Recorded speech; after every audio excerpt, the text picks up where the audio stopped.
नमस्कार। जैसे जैसे पहले, दूसरे और तीसरे चरण के चुनाव की तरफ बढ़े और फिर उतनी ही स्पीड से बयानों की बौछार का फ्लो सोशल मीडिया पर देखने को मिला। चाहे मंगलसूत्र की बात हो या फिर ज़्यादा बच्चों की, यानी आपका हक छीनकर मुसलमानों ज़्यादा बच्चों वालों को देने की बात कही गई हो।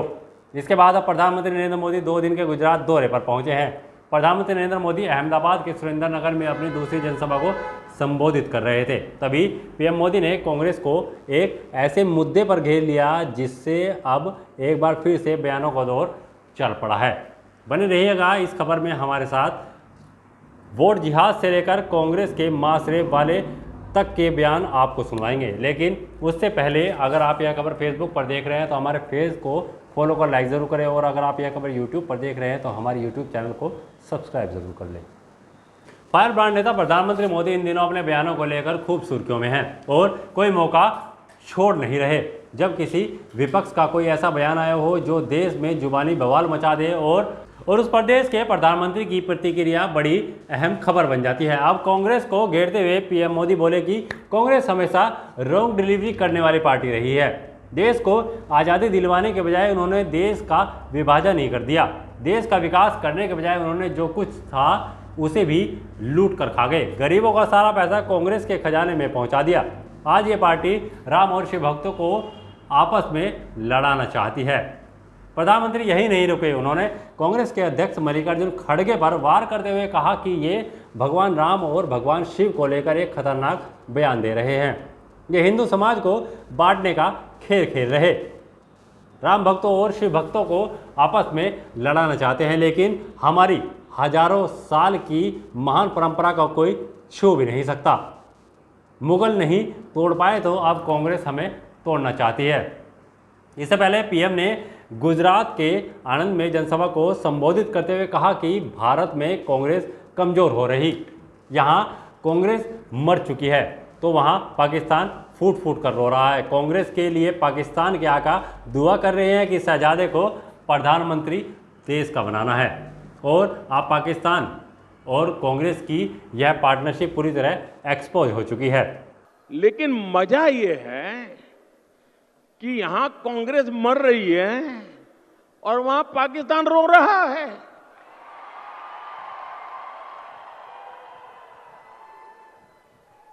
आपको पता चला होगा, कांग्रेस के लिए अब पाकिस्तानी नेता दुआ कर रहे हैं। शहजादे को प्रधानमंत्री बनाने के लिए पाकिस्तान उतावला है।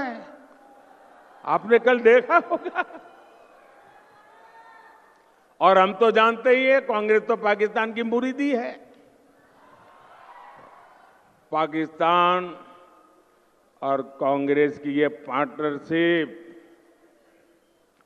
अब पूरी तरह एक्सपोज हो गई है। पाकिस्तान में आतंकवाद का टायर पंक्चर हो चुका है। जो देश कभी आतंकवाद एक्सपोर्ट करता था, आज वह आटे के इंपोर्ट के लिए दर दर भटक रहा है। कभी जिसके हाथ में बमगोला होता था, उसके हाथ में आज भीख का कटोरा थमा दिया गया है। कांग्रेस की कमजोर सरकार आतंक के आकाओं को डोजर देती थी, लेकिन मोदी की मजबूत सरकार देखिए, डोजर देने के टाइम खराब नहीं करती, आतंकियों को घर में घुसकर मारती है। अब इतने बड़े बयान के बाद राहुल गांधी कहां चुप रहने वाले थे। उन्होंने भी कह दिया जो रेवेन्ना ने किया वो सेक्स स्कैंडल नहीं, मास रेप है। कर्नाटक में स्टेज से प्रधानमंत्री उस मास रेपिस्ट का समर्थन कर रहे थे, इसके लिए वोट मांग रहे थे और यहां ज्ञान दे रहे हैं। नरेंद्र मोदी, अमित शाह और बीजेपी के हर नेता को इस पाप के लिए देश की हर महिला से हाथ जोड़कर माफ़ी मांगनी चाहिए, सिर झुकाकर माफ़ी मांगनी चाहिए। मास रेपिस्ट को हिंदुस्तान से भगाने देंगे, ये है मोदी की गारंटी। सुनिए क्या बोले प्रधानमंत्री नरेंद्र मोदी और राहुल गांधी। जितने साल हमारे देश में कांग्रेस सरकार रही, एक बड़ा हौवा था आए दिन, जब भी हो पाकिस्तान, जब भी हो पाकिस्तान, जब भी हो पाकिस्तान। आज देखिए, ये पाकिस्तान के आतंक का टायर पंक्चर हो गया है।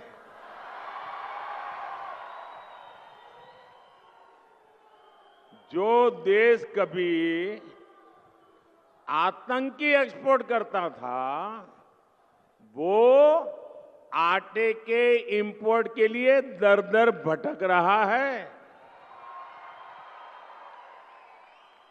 जिसके हाथ में कभी बम गोला था, उसके हाथ में आज भीख का कटोरा है।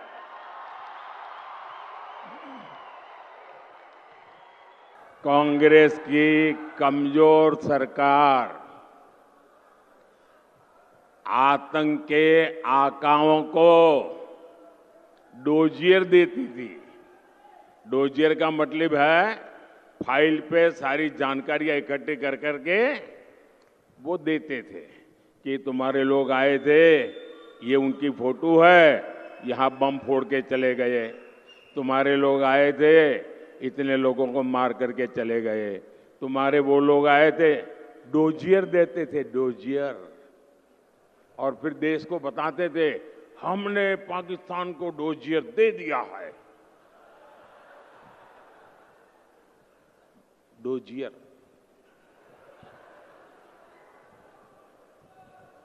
और मोदी की मजबूत सरकार देखिए, डोजियर बोजियर में टाइम खराब नहीं करते।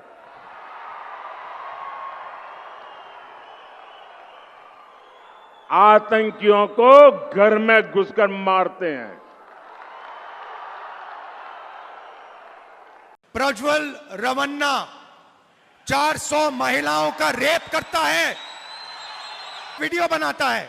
इसको मैस रेप कहा जाता है।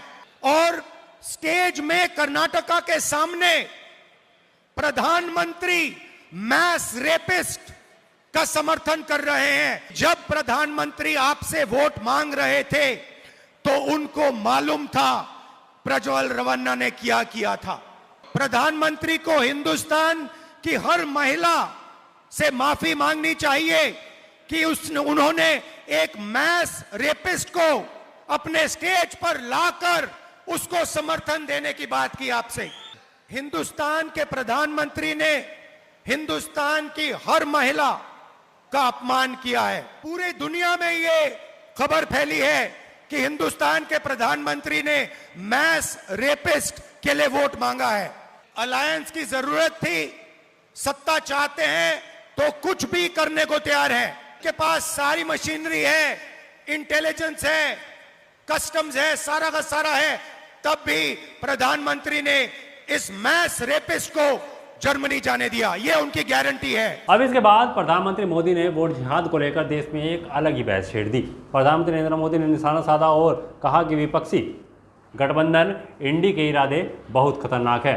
इंडी अलायंस के एक नेता ने देश के सामने उनकी रणनीति को उजागर कर दिया। भारतीय गठबंधन ने मुसलमानों को वोट जिहाद के लिए जाने के लिए कहा है।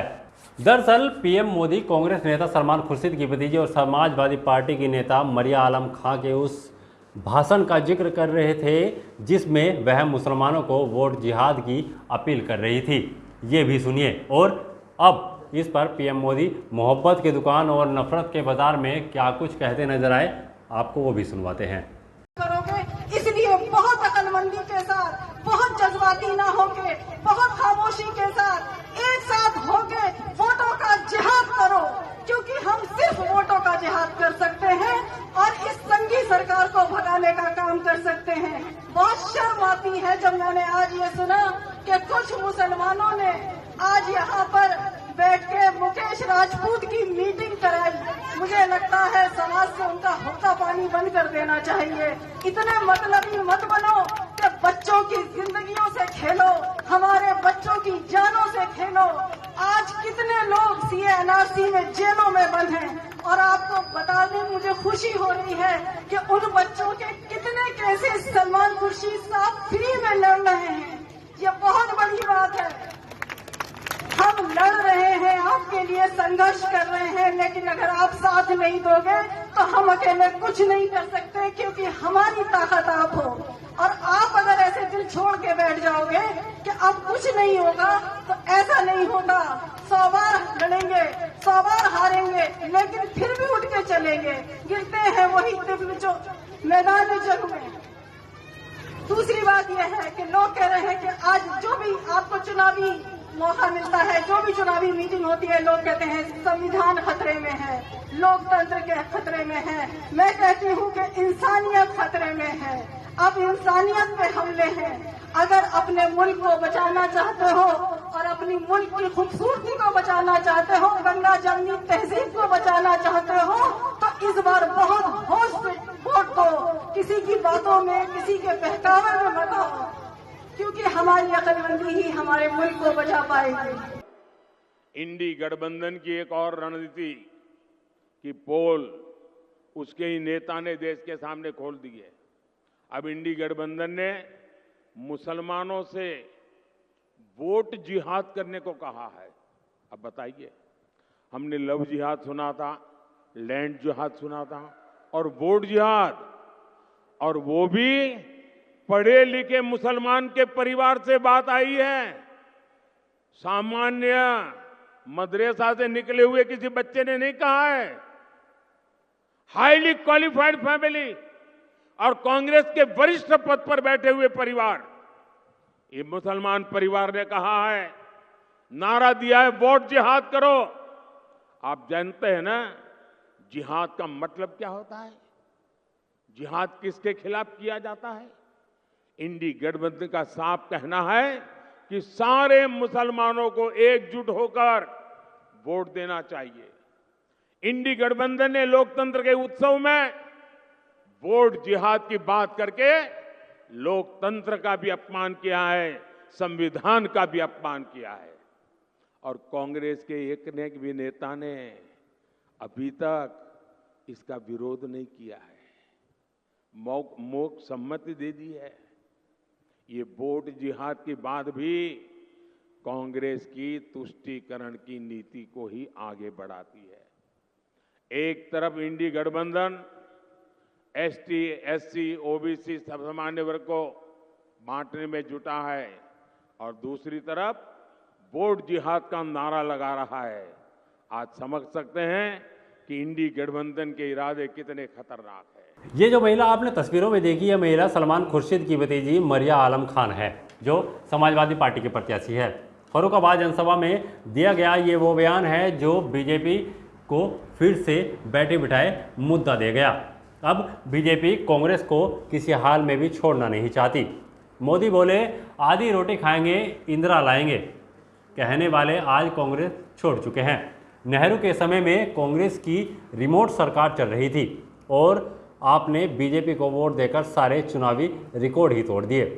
हर मीटिंग में एक ही जुमला बोला जाता था, बेचारा गरीब गरीब गरीब। दरअसल ये उनका खेल था, लेकिन जब से मोदी ने गरीबों की सूद लेनी शुरू की, गरीबों ने कांग्रेस ही छोड़ दी। न्यूज़ 14 टुडे को अभी तक अगर आपने सब्सक्राइब नहीं किया तो सब्सक्राइब कर लीजिए, बेल आइकन जरूर दबाइए और कमेंट कर बताइए ये खबर हमारी आपको कैसी लगी।